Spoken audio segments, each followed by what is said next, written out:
Print মিডিয়ার সম্মানিত সাংবাদিকবৃন্দ, আসসালামু আলাইকুম। বিপুল পরিমাণ অস্ত্র, গুলি, মাদকসহ শীর্ষ সন্ত্রাসী অটো সজল ও তার 3 সহযোগীকে গ্রেফতার করেছে যাত্রাবাড়ী থানা পুলিশ। রাজধানীর ওয়ারির শীর্ষ সন্ত্রাসী এবং অস্ত্র ও মাদকের গডফাদার সজল ওরফে অটো সজল সহ তার 3 সহযোগীকে গ্রেফতার করেছে ঢাকা মেট্রোপলিটন পুলিশের যাত্রাবাড়ী থানা পুলিশ। গ্রেফতারকৃত 4 জন হলো সজল ওরফে অটো সজল, বয়স 31, মোহাম্মদ বাপ্পি, তার বয়স 28, মোহাম্মদ হানিফ 40 এবং মুসাম্মদ শামসুন নাহার, বয়স 45। প্রিয় সাংবাদিকবৃন্দ, সোমবার 2রা মার্চ 2026 মাদক উদ্ধার ও অপরাধী গ্রেফতারের জন্য পরিচালিত একটি বিশেষ অভিযান চলাকালীন 3-4 জন অজ্ঞাতনামা দুষ্কৃতিকারী মাদকদ্রব্য নিয়ন্ত্রণ অধিদপ্তরের একজন পরিদর্শককে পায়ে গুলি করে পালিয়ে যায়। উক্ত ঘটনায় ওয়ারী থানায় একটি নিয়মিত মামলা রুজু হয়। মামলাটির তদন্তকালে ওয়ারী থানা পুলিশ প্রথমে 3 জনকে গ্রেফতার এবং তাদের হেফাজত থেকে 3টি অস্ত্র উদ্ধার করে। পরবর্তীতে গ্রেপ্তারকৃতদেরকে বিজ্ঞ আদালতে কার্যবিধির 164 ধারা মোতাবেক তারা স্বীকারোক্তিমূলক জবানবন্দি প্রদান করে।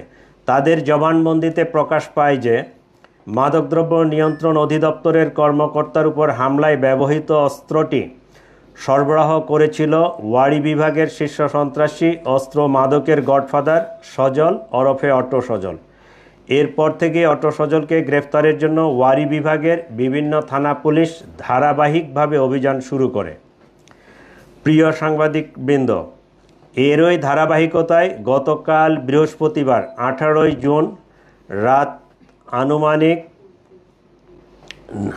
9:10 ঘটিকায় গোপন তথ্যের ভিত্তিতে যাত্রাবাড়ী থানা পুলিশের একটি চৌকস টিম যাত্রাবাড়ী থানাধীন সায়েদাবাদ এলাকায় অভিযান পরিচালনা করে শীর্ষ সন্ত্রাসী সজল ওরফে অটো সজলকে গ্রেফতার করে।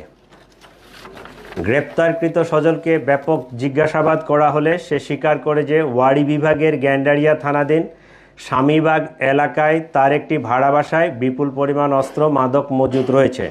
পরবর্তীতে বৃহস্পতিবার 18 জুন রাত আনুমানিক 9:50 ঘটিকায় যাত্রাবাড়ী থানা পুলিশ উক্ত স্বামীবাগের বাসায় অভিযান পরিচালনা করে অটো সজলের আরও 3 সহযোগীকে গ্রেফতার করে এবং সেখান থেকে 2টি টরাস ব্র্যান্ডের পিস্তল, 4টি ম্যাগাজিন, 77 রাউন্ড তাজা গুলি, 59 গ্রাম হেরোইন প্রস্তুতের জন্য 87 গ্রাম মেডি, মাদক বিক্রয়ের নগদ 22,960 টাকা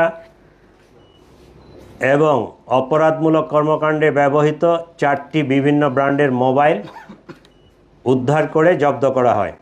গ্রেপ্তারকৃতদের বিরুদ্ধে যাত্রাবাড়ী থানায় অস্ত্র ও মাদক নিয়ন্ত্রণ আইনে 2টি পৃথক মামলা রুজু হয়েছে। গ্যান্ডারিয়া থানায় যেহেতু উদ্ধারটা গ্যান্ডারিয়া থানা এলাকায় হয়েছে, সেখানে মামলাটা হয়েছে। এই ঘটনায় 2টি টরাস, এর আগে 3টি অস্ত্র উদ্ধার হয়েছিল। সেখানে ছিল একটি টরাস পিস্তল, একটি রিভলভার আর একটা দেশীয় লোকাল মেড অস্ত্র। এই মাদকদ্রব্য নিয়ন্ত্রণ অধিদপ্তরের কর্মকর্তাদের উপর যে হামলা করছিল, এটা এই সায়েদাবাদ রেলগেটের এখানে। এই ঘটনার প্রেক্ষাপটে এখন পর্যন্ত 5টা অস্ত্র উদ্ধার হইল। সবাইকে ধন্যবাদ। আর কিছু আছে?